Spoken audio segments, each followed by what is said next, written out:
নমস্কার বন্ধুরা, আমি সঞ্জু। আজ আমি স্বাধীনতা দিবস উপলক্ষে একটা স্পেশাল রেসিপি নিয়ে চলে এসেছি। আজকের রেসিপি তেরাঙ্গা মিঠাই কাবাব।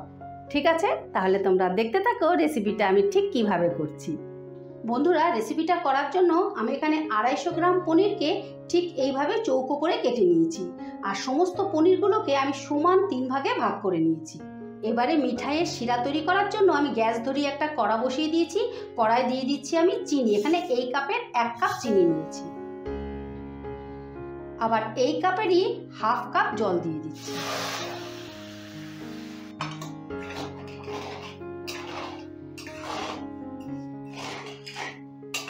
এবারে আমি চিনিটা ভালো করে নেড়ে নেড়ে জলের সাথে মিশিয়ে নেব। যতক্ষণ না চিনিটা গলছে ততক্ষণ আমি নাড়তে থাকবো। বন্ধুরা, তোমরা এইভাবে এই মিঠাইটা তৈরি করে খেয়ে দেখো, খেতে অসম্ভব ভালো। আর এই মিঠাইটা তোমরা কিন্তু তৈরি করে প্রায় 1 মাস 1.5 মাসের মতো একটা এয়ারটাইট কন্টেনারে রেখে স্টোর করেও রাখতে পারো। বাড়িতে হঠাৎ কোনো গেস্ট আসলে বা বাচ্চাদের টিফিনের জন্য তোমরা দিতে পারো। এটা কিন্তু ভীষণ ভালো খেতে। এই দেখো, জলটা ফুটে গেছে। এই সময় আমি দিয়ে দেব সামান্য একটু নুন। যেমন নোনতা জিনিসে একটু মিষ্টি দিলে খাওয়ায় ব্যালেন্স হয়, সেরকম আবার মিষ্টি জিনিসে সামান্য নুন দিলে খেতে খুব ভালো লাগে। তোমরা একটু অবশ্যই নুন দেওয়ার চেষ্টা করো। যে কোনো তোমরা পায়েস রান্না করো বা যে কোনো মিষ্টি জিনিস তৈরি করো না কেন, সামান্য চিমটি কেটে একটু নুন দেবে, তাহলে দেখবে টেস্টটা ভালো আসবে।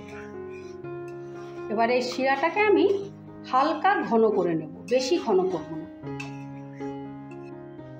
এই দেখো, শিরাটা ঘন হয়ে গেছে। এর থেকে বেশি আমি আর ঘন করব না। আর মিঠাইটা যেহেতু 3 রঙের করব, সেই জন্য আমি শিরাটাকে আমি 3 ভাগে ভাগ করে নেব। 2 ভাগ তুলে রাখছি আর 1 ভাগ কড়াতে রাখব।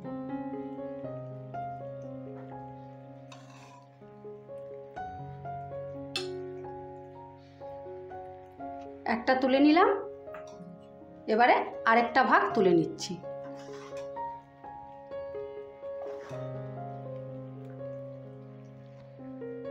আরেকটা ভাগ কিন্তু কড়াতেই আমি রাখবো।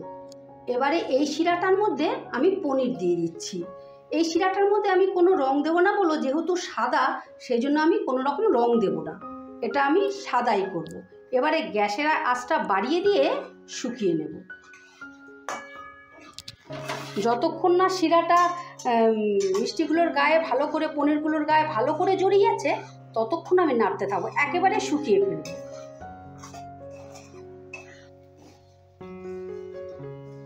এই দেখো, সমস্ত শিরাগুলো প্রত্যেকটা পনিরের গায়ে ভালো মতো জড়িয়ে গেছে। এবারে এটাকে আমি তুলে ফেলব। এবারে ওই কড়াতেই আমি দ্বিতীয় শিরাটা দিয়ে দিচ্ছি। এবারে এই শিরায় দিয়ে দিচ্ছি অরেঞ্জ কালার।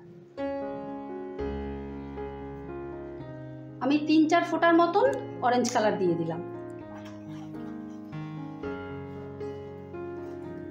এই দেখো, কত সুন্দর লাগছে না? মিষ্টিগুলো কিন্তু দেখতে এরকম সুন্দর লাগবে আর খেতে তো ভালোই লাগবে, তাই বাচ্চাদের বিশেষত খুব পছন্দের জিনিস। এবারে আমি আরেকটা ভাগ পনির দিয়ে দিচ্ছি।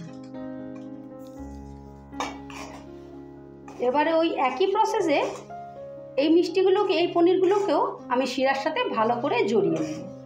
আর তোমরা কিন্তু অবশ্যই গ্যাসের আঁচটা কমিয়ে রেখো, না হলে কিন্তু শিরা তো চট করে লেগে যাবে। এই পনিরগুলো আমি শিরার সাথে ভালো করে জড়িয়ে নিয়েছি, আর শিরাটাও শুকিয়ে গেছে। এবারে আমি এগুলো তুলে ফেলবো। আর অতিরিক্ত যে চিনিগুলো আছে সেগুলো আমি তুলে রেখে দেবো, আলাদা করে অন্য কাজে লাগাবো। এবারে কড়াটা ধুয়ে নিয়ে ওই কড়াতেই আমি দিয়ে দিচ্ছি তৃতীয় শিরাটা। আর এই মিঠাইটা যেহেতু আমি সবুজ রঙের করব, সেজন্য এই শিরায় দিয়ে দিচ্ছি আমি সবুজ রং।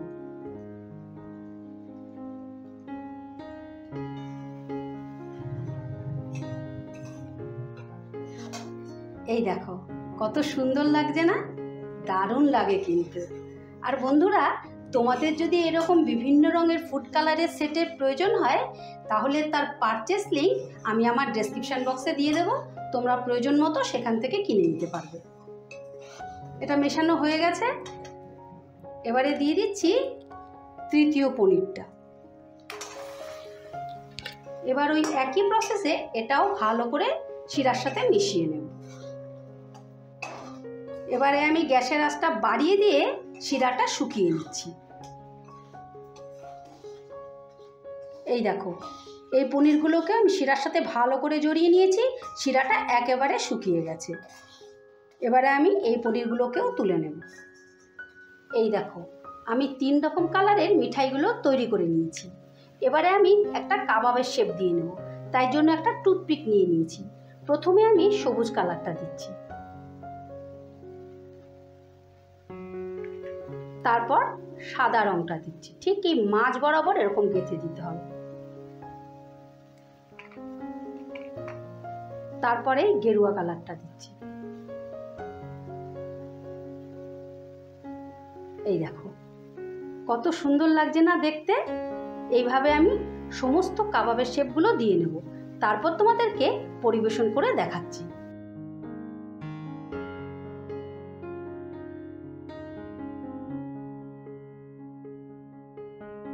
এই দেখো বন্ধুরা, পনির মিঠাই কাবাব ফাইনালি রেডি।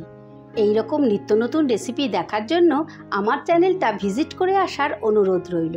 আমার চ্যানেলে এই রকম নিত্য নতুন রেসিপি আসতেই থাকে। ঠিক আছে, তাহলে আজ আসি। কাল আবারও কোনো নতুন রেসিপি নিয়ে হাজির হব। ততক্ষণ তোমরা সকলে ভালো থেকো, সুস্থ থেকো। টাটা।